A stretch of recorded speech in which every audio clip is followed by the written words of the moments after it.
Hallo und herzlich willkommen zu einer neuen Episode von Slow German Listening.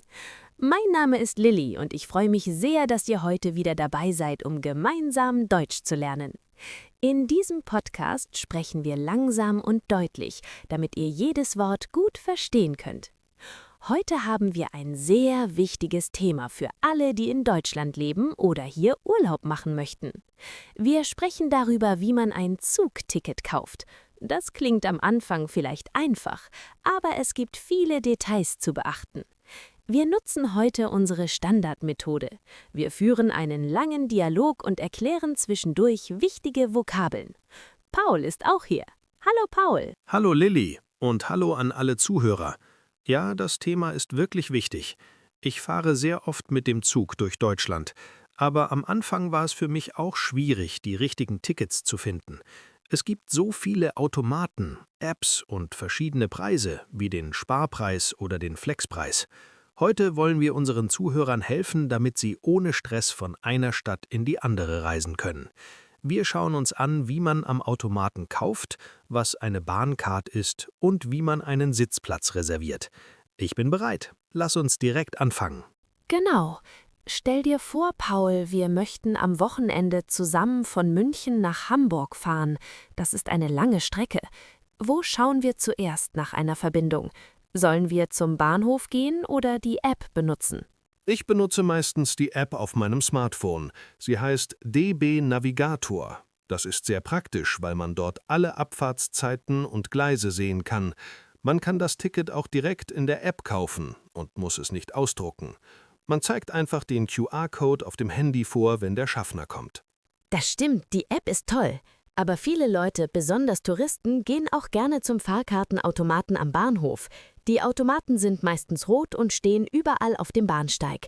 Lass uns so tun, als stünden wir vor einem Automaten. Was müssen wir als erstes tun? Zuerst wählen wir die Sprache aus. Wenn man nicht so gut Deutsch spricht, kann man zum Beispiel Englisch, Französisch oder Spanisch wählen. Dann klicken wir auf Gesamtes Angebot und geben unser Ziel ein: Hamburg Hauptbahnhof. Der Automat fragt uns dann, wann wir fahren möchten, heute oder an einem anderen Tag. Wir wollen am Samstagmorgen fahren. Der Automat zeigt uns jetzt verschiedene Züge an. Da gibt es den ICE, den IC und die Regionalbahnen. Paul, kannst du den Unterschied erklären? Welchen Zug sollen wir nehmen?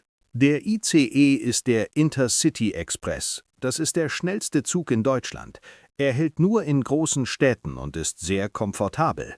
Der IC ist auch ein Fernzug, aber er ist etwas langsamer als der ICE.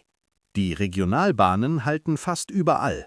Für die Strecke von München nach Hamburg ist der ICE definitiv die beste Wahl, auch wenn er etwas teurer ist. Alles klar, wir nehmen den ICE. Jetzt sehen wir zwei verschiedene Preise auf dem Bildschirm: Sparpreis und Flexpreis. Warum ist der Sparpreis so viel günstiger als der Flexpreis?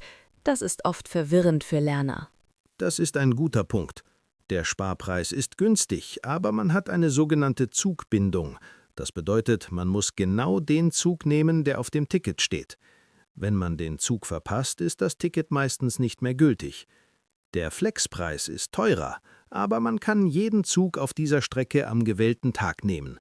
Das ist gut, wenn man flexibel bleiben möchte. Verstehe. Da wir pünktlich sein wollen, nehmen wir den Sparpreis. Jetzt fragt der Automat nach einer Bahncard. Ich habe eine Bahncard 25. Was bedeutet das für unseren Preis? Bekommen wir einen Rabatt? Ja, genau. Mit der Bahncard 25 bekommst du 25% Rabatt auf den Preis. Es gibt auch eine Bahncard 50, da ist der Rabatt sogar 50%. Das lohnt sich wirklich, wenn man öfter mit dem Zug fährt. Wir geben also an, dass wir eine Bahncard haben und der Preis wird sofort niedriger. Super. Jetzt kommen wir zu einem wichtigen Teil, die Sitzplatzreservierung.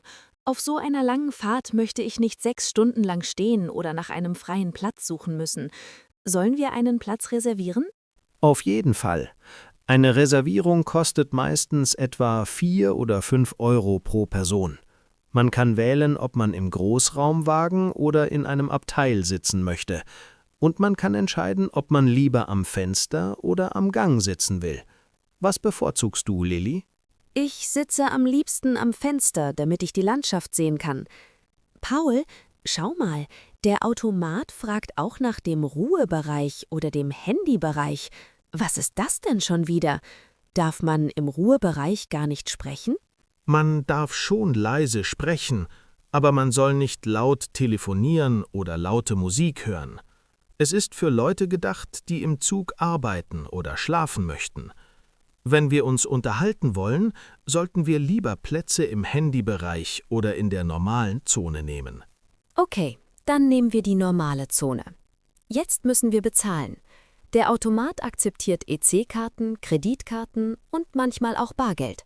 Aber Vorsicht, viele Automaten nehmen keine großen Geldscheine an, wenn das Ticket nur wenig kostet. Das ist wahr. Ich bezahle immer mit Karte, das geht am schnellsten. So, jetzt wird das Ticket gedruckt. Da kommt es, aus dem Schlitz. Wir haben jetzt unser Ticket für den ICE nach Hamburg. Aber warte mal, Lilly, was passiert eigentlich, wenn wir umsteigen müssen? Wenn man umsteigen muss, steht auf dem Ticket oft Umstieg und die Zeit, die man dafür hat. Zum Beispiel haben wir in Hannover 15 Minuten Zeit, um von Gleis 3 zu Gleis 7 zu gehen.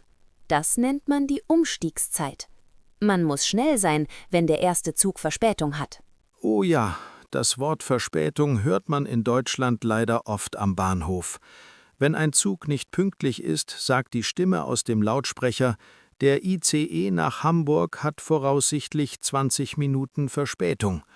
Das ist sehr ärgerlich, wenn man einen Anschlusszug erreichen muss. Ja, das ist wahr. Wenn die Verspätung mehr als 60 Minuten beträgt, kann man sogar einen Teil seines Geldes zurückbekommen. Das ist das Fahrgastrecht. Man muss dann ein Formular ausfüllen. Aber hoffen wir, dass unser Zug nach Hamburg pünktlich ist. Stimmt. Noch ein kleiner Tipp für unsere Zuhörer. Es gibt oft auch das Quer-durch-das-Land-Ticket oder Ländertickets wie das Bayern-Ticket. Diese sind sehr günstig, wenn man einen ganzen Tag lang mit Regionalzügen fahren will. Aber man darf damit keine schnellen Züge wie den ICE benutzen. Das ist ein sehr guter Hinweis.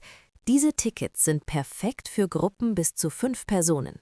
Je mehr Leute mitfahren, desto günstiger wird es pro Person. Aber man muss auf die Uhrzeit achten. Unter der Woche gelten diese Tickets oft erst ab 9 Uhr morgens. Genau. Lilly, jetzt haben wir viel über den Kauf am Automaten und in der App gesprochen. Was ist eigentlich mit dem Reisezentrum? Da sitzen echte Menschen, die einem helfen können. Das ist doch viel persönlicher, oder? Absolut.